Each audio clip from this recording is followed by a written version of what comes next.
साथियों, वो एक समय था जब लोग देश के लिए मरने के लिए प्रतिबद्ध थे और आजादी मिली थी। आज ये समय है देश के लिए जीने की प्रतिबद्धता का। अगर देश के लिए मरने की प्रतिबद्धता आजादी दिला सकती है, तो देश के लिए जीने की प्रतिबद्धता समृद्ध भारत भी बना सकती है।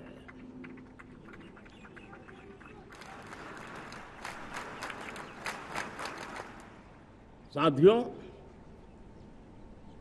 विकसित भारत 2047 ये सिर्फ भाषण के शब्द नहीं है। इसके पीछे कठोर परिश्रम चल रहा है।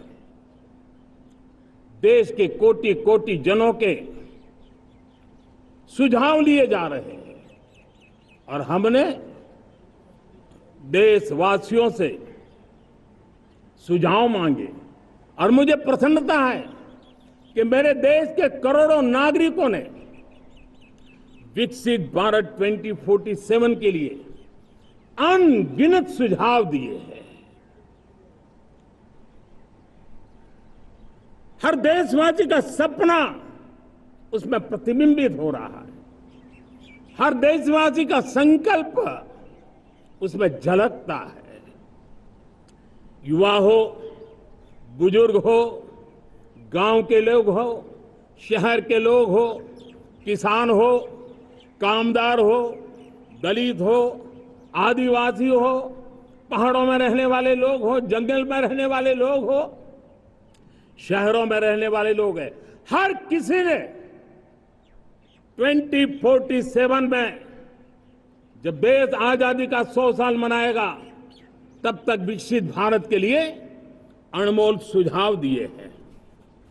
और मैं जब इन सुझावों को देखता था, मेरा मन प्रसन्न हो रहा था। उन्होंने क्या लिखा?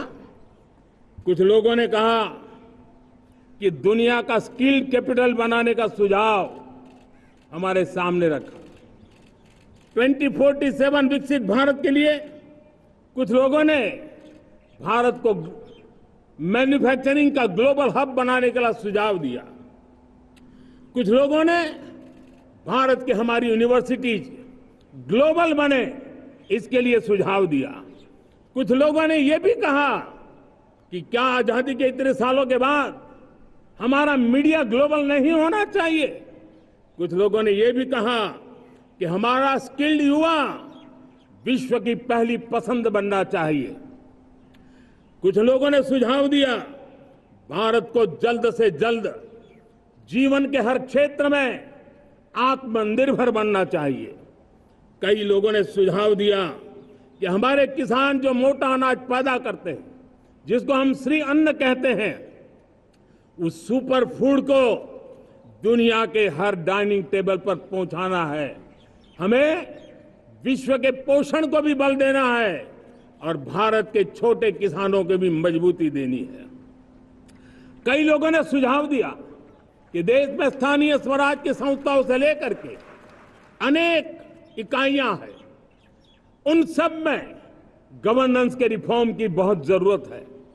कई लोगों ने लिखा कि न्याय के अंदर जो विलंब हो रहा है, उसके प्रति चिंता जाहिर की और यह भी कहा कि हमारे देश में न्याय व्यवस्था में रिफॉर्म की बहुत बड़ी जरूरत है। कई लोगों ने लिखा कि कई ग्रीनफील्ड सिटीज बनाने की अब समय की मांग है। किसी ने बढ़ती हुई प्राकृतिक आपदाओं के बीच शासन प्रशासन में कैपेसिटी बिल्डिंग के लिए एक अभियान चलाने का सुझाव दिया। बहुत सारे लोगों ने यह सपना भी देखा है कि अंतरिक्ष में भारत का स्पेस स्टेशन जल्द से जल्द बनना चाहिए। किसी ने कहा भारत की जो पारंपरिक ट्रेडिशनल मेडिसिन है, हमारी औषधि है, दुनिया जब आज होलिस्टिक हेल्थ केयर की तरफ जा रही है, तब हमें भारत की पारंपरिक औषधियां और वेलनेस हब के रूप में भारत को विकसित करना चाहिए। कोई कहते हैं कि अब देर नहीं होनी चाहिए, भारत जल्द से जल्द दुनिया की तीसरी सबसे बड़ी इकोनॉमी बनना चाहिए। साथियों, मैं इसलिए पढ़ रहा था कि मेरे देशवासियों ने सुझाव दिए, मेरे देश के सामान्य नागरिक ने ये सुझाव हमें दिए हैं। मैं समझता हूं, जब देशवासियों की इतनी विशाल सोच हो, देशवासियों के इतने बड़े सपने हो, देशवासियों की इन बातों में जब संकल्प झलकते हो, तब हमारे भीतर एक नया संकल्प दृढ़ बन जाता है, हमारे मन में आत्मविश्वास नई ऊंचाई पर पहुंच जाता है। और साथियों, देशवासियों का ये भरोसा सिर्फ कोई इंटेलेक्चुअल डिबेट नहीं है, ये भरोसा अनुभव से निकला हुआ है। ये विश्वास लंबे कालखंड के परिश्रम की पैदावार है।